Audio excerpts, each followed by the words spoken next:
Welcome to Shri Shri food. આજે આપણે બનાવીશું મમરાના લાડુ.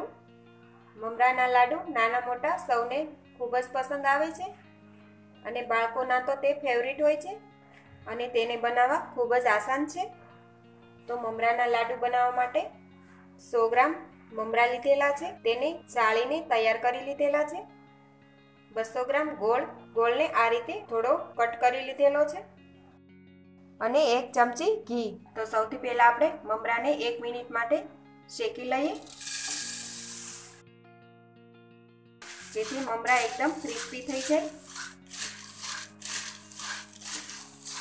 ગેસની ફ્લેમ સ્લો થી મીડિયમ રાખીને આ મમરાને 1-8 મિનિટ માટે શેકી લેવાના છે અને તેને આ રીતે ફેરવતા જઈએ. હવે 1 મિનિટ થઈ ગઈ છે, મમરા સરસ ક્રિસ્પી થઈ ગયા છે. તેને એક બાઉલમાં લઈ લઈએ. હવે તે જ કઢાઈમાં આપણે 1 ટેબલસ્પૂન ઘી લઈ લઈએ. ઘી ઓપ્શનલ છે, તમારે ન નાખવું હોય તો પણ ચાલે. તેની સાથે એડ કરીશું ગોળ.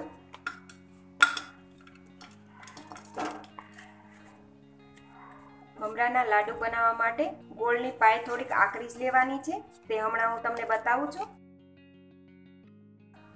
આ રીતે કન્ટિન્યુ હલાવીને ગોળની પાય તૈયાર કરીશું. એ પહેલાં જો તમે હજી સુધી અમારી ચેનલ સબસ્ક્રાઈબ નથી કરી તો પ્લીઝ અહીંયા ક્લિક કરો એટલે સબસ્ક્રાઈબ થઈ જશે અને બેલ આઇકન પર ક્લિક કરશો એટલે તમને અમારા નવા વિડીયો મળતા રહે. અને વિડીયો પસંદ આવે તો પ્લીઝ લાઈક પણ કરો અને તમારા ગ્રુપમાં શેર પણ કરવાનું ભૂલતા નહીં. આપણી પાય સરસ ફ્લફી થઈ ગઈ છે અને તેમાં બબલ્સ દેખાય છે.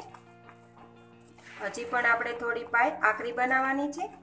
આ પાયનો કલર સેજ બ્રાઉન જેવો થાય ત્યાં સુધી તેને થવા દેવાની છે. હવે આપણી પાય સરસ બ્રાઉન દેખાય છે. એક વાટકીમાં પાણી લઈ તેમાં પાય નાખીશું, ચેક કરી લઈએ.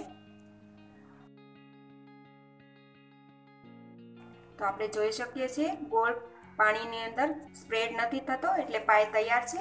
હવે આપણે સ્ટવની ફ્લેમ ઓફ કરી દઈએ.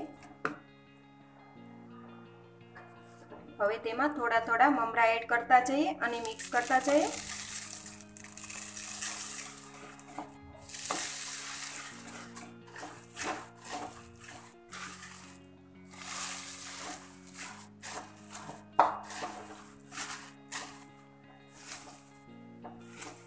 આ રીતે બધું બરાબર મિક્સ કરી લઈએ.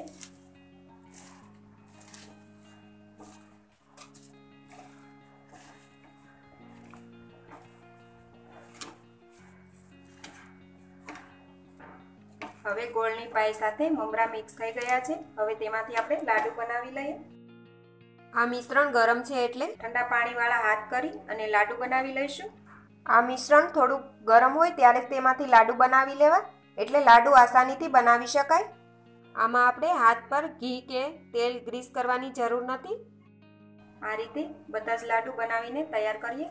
વચ્ચે જરૂર લાગે તો આપણે હાથ ભીનો કરતો જવો. આ જ રીતે આપણે બધા જ એક સરખા લાડુ બનાવીને તૈયાર કરીએ. હવે આપણા બધા જ મમરાના લાડુ બનીને તૈયાર છે. તો તમે પણ આ રીતથી મમરાના લાડુ જરૂરથી બનાવજો. અને આ મમરાના લાડુ બનાવવામાં ફક્ત 5 થી 7 મિનિટનો ટાઈમ લાગતો હોય છે. તો મમરાના લાડુ જરૂરથી બનાવજો અને તમારા એક્સપિરિયન્સ અમારી સાથે શેર કરજો. તો ફરી મળીશું એક નવી રેસીપી સાથે.